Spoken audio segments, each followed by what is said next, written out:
So, Vivek, first of all, thank you for joining us. We know you're deluged after your performance last night, and we appreciate you taking the time to talk to us. I want to delve in a little bit to some of the topics that got raised, but not very in-depth, which is the nature of the format.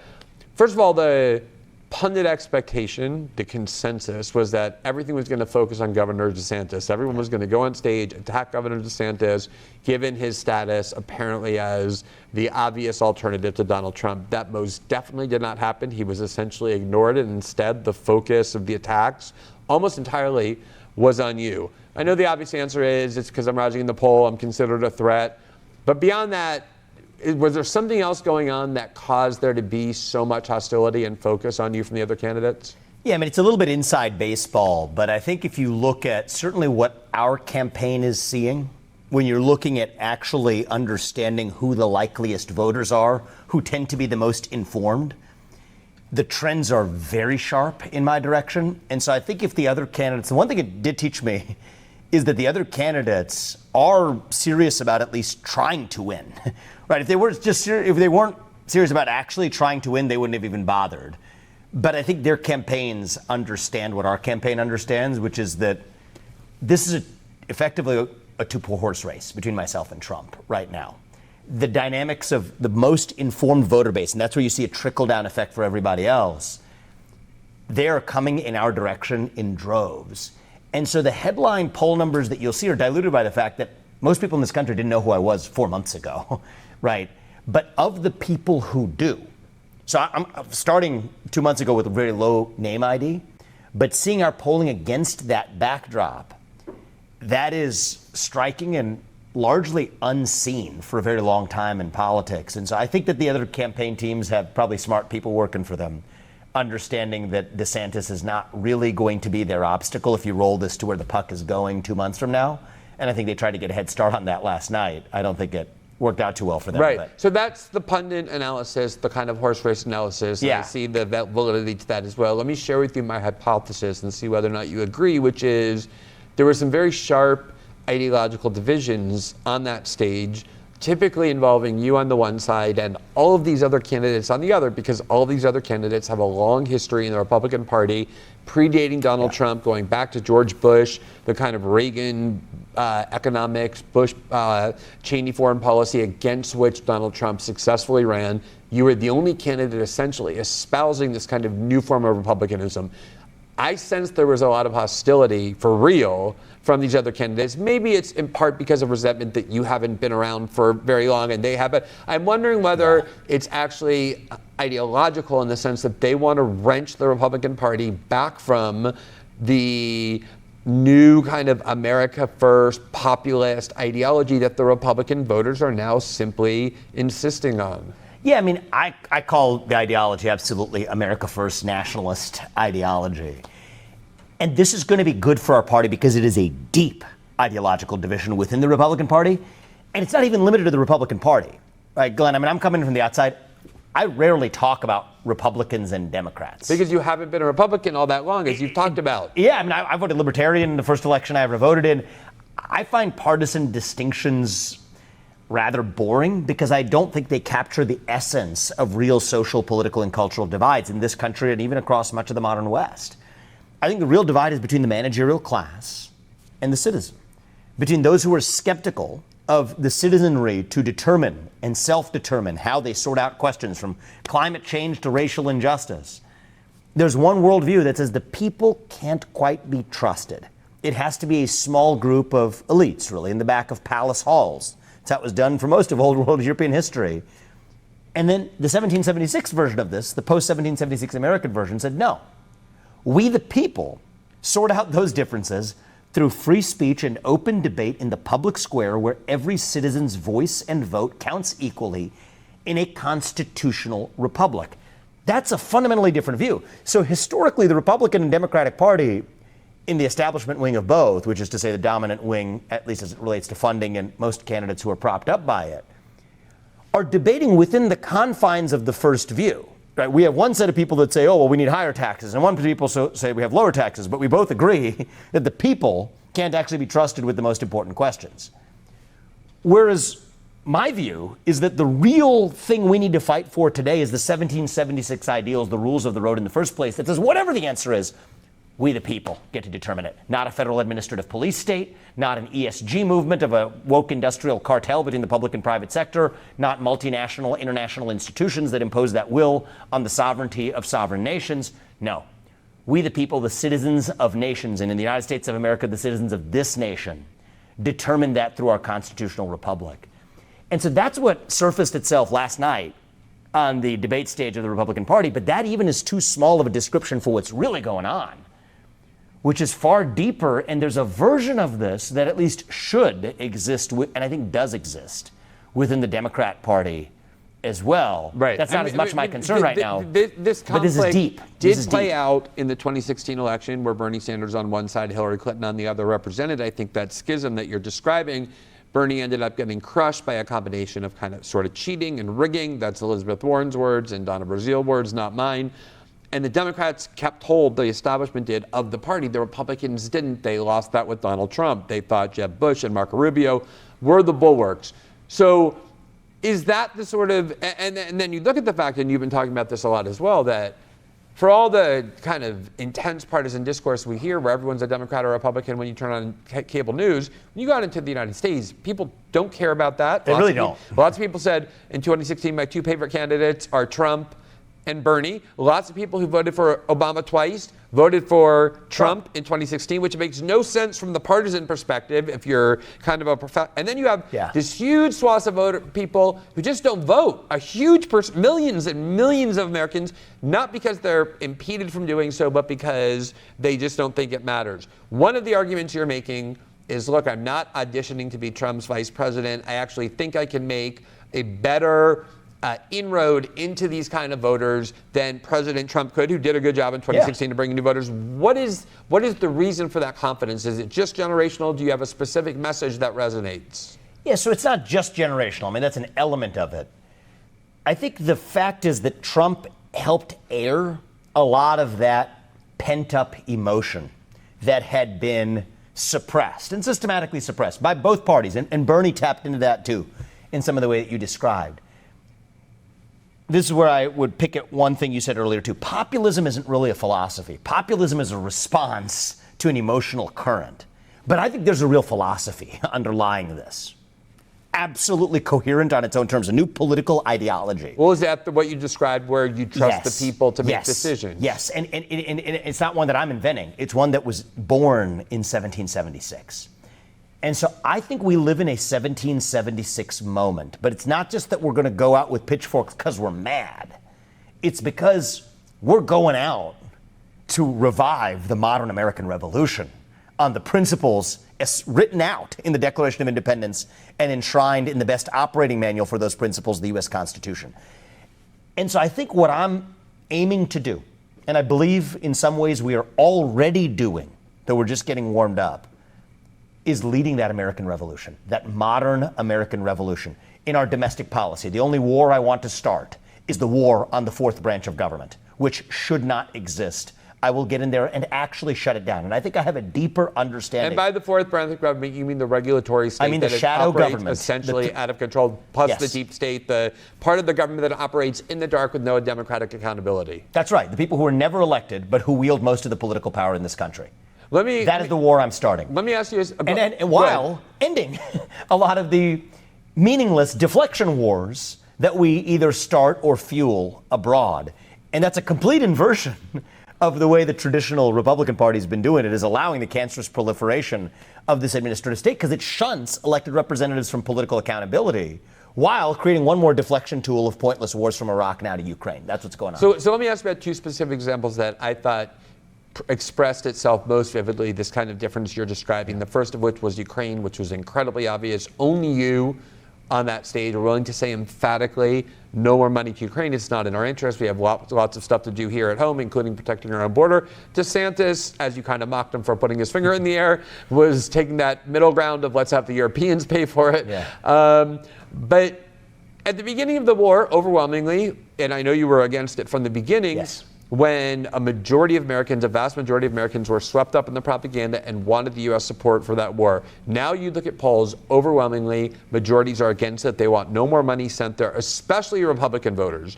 That's an overwhelming, clear view. We don't want any more of this money being sent. And yet every single person on that stage, besides you and maybe Ron DeSantis, doesn't care about that, doesn't care what the voters want, doesn't care what people think about where they want their tax money spent. They want to continue to lavish Zelensky with all of the money that he wants until the end of that conflict, which won't be for years from now.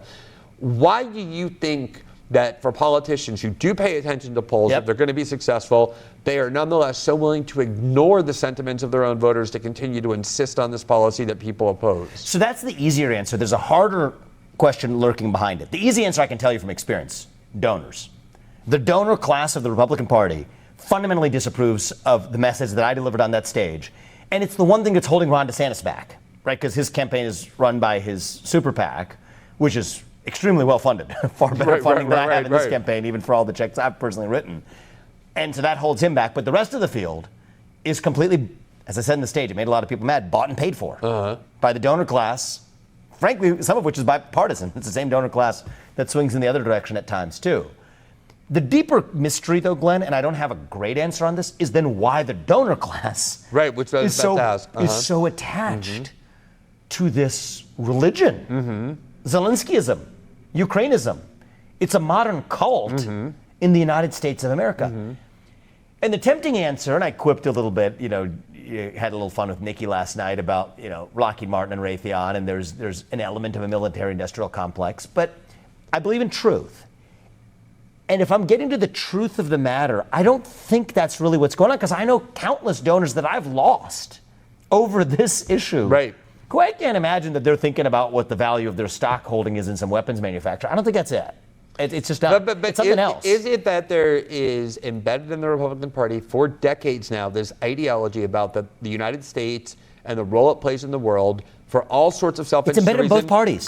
It's absolutely Joe Biden and Liz Cheney a lot more. There's a lot more support in the Democratic Party, or a lot less opposition in the Democratic Party to the war in Ukraine than there is in the Republican Party, which I think is interesting. They want that war going on at least as much as the Republican establishment, if not more so. I'm just wondering, though, whether there's this kind of genuine conviction, which sounds naive when you're talking about Washington, people with actual convictions, that this ideology has been embedded for decades, going back to the Cold War, the War on Terror, that the way we maintain our dominance in the world is through foreign military operations. So I think I have a good finger on the pulse of what's going on here. I don't think they have convictions. I think that these politicians on the stage yesterday are puppets. I'm deeply convinced of that. I mean, you interact with people, they're good people, they're fine, but they're vessels. Right. Listless vessels, if we may use the word, of super PACs. Now, I think that some of those people, though, in that donor establishment, ironically, are people who do have convictions in what that view of American hegemony should be, some of which is tied to self-interest, but not all. It's this attachment to a sense of self-confidence that's derived from superiority over the other. And I think that once you've earned a certain amount of money, the moral superiority then becomes more important than financial superiority. The marginal return of the added green piece of paper isn't worth as much.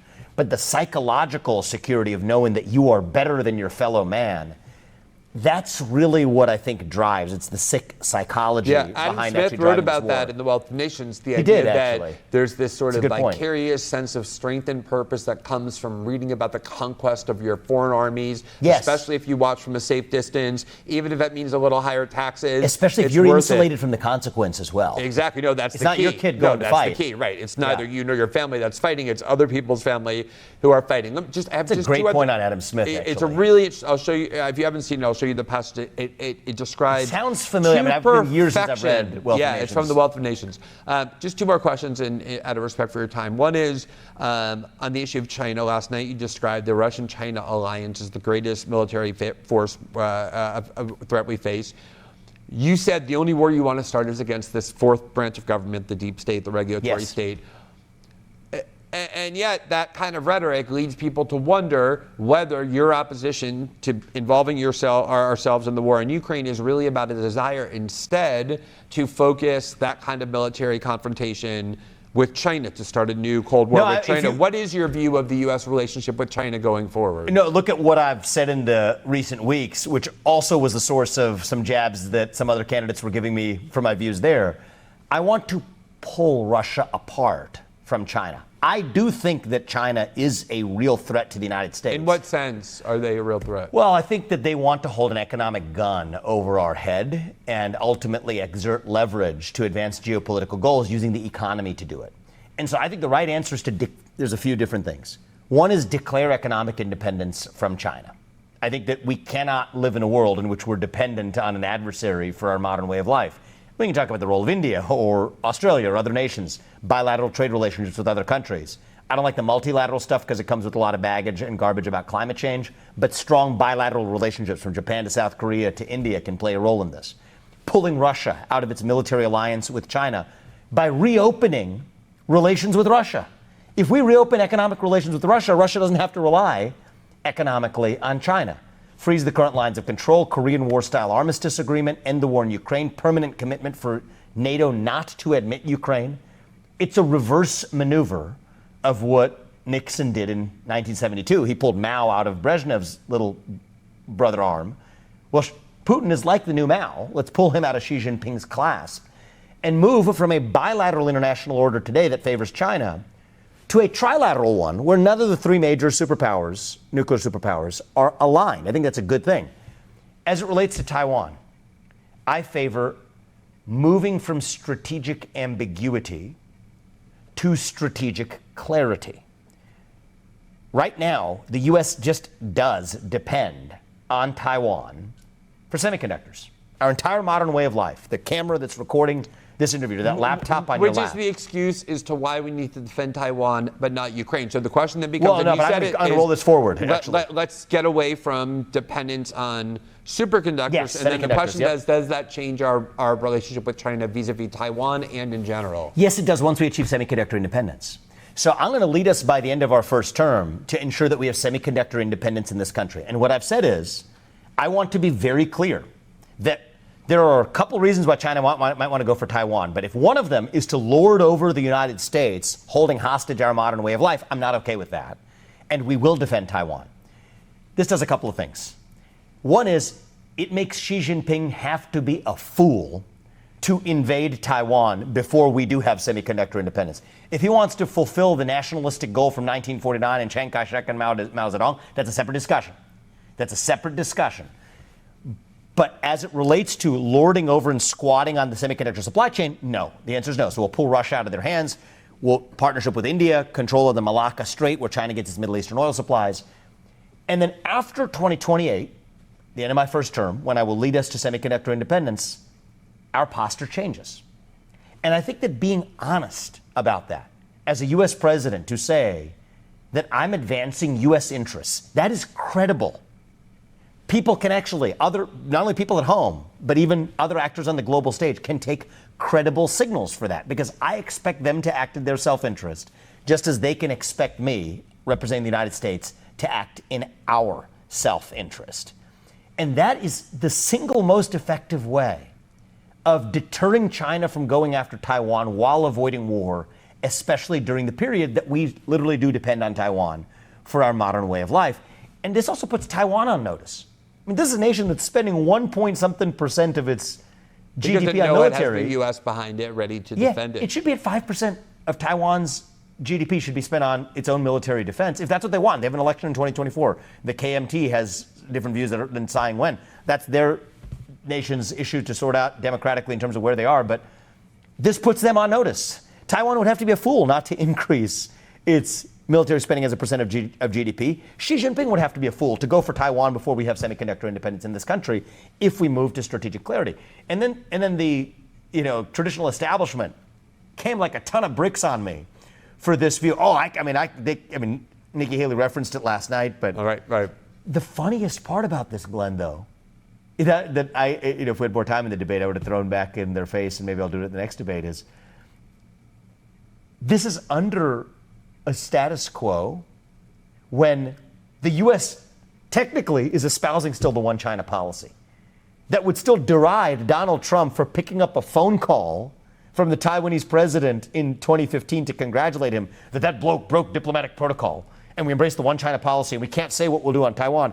That if I, as a guy, say I will defend Taiwan until we achieve semiconductor independence, but it has the implication that the posture could change Which after. is even kind of more hard line. But it's neither more from that perspective. It's neither more nor less hard line. But it's laughable that they will point to that as being a softy position when all I'm saying is let's be honest, right, and let's be clear.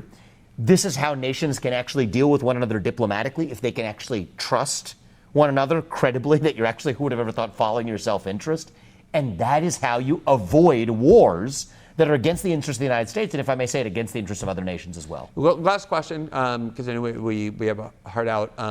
And I did think it was notable that people like Nikki Haley like to tout the fact that they have foreign policy experience when U.S. foreign policy over the last at least 20 years has been the worst. I'd rather pick somebody randomly out of the phone book to run U.S. foreign policy. I don't have a monkey running it. Exactly.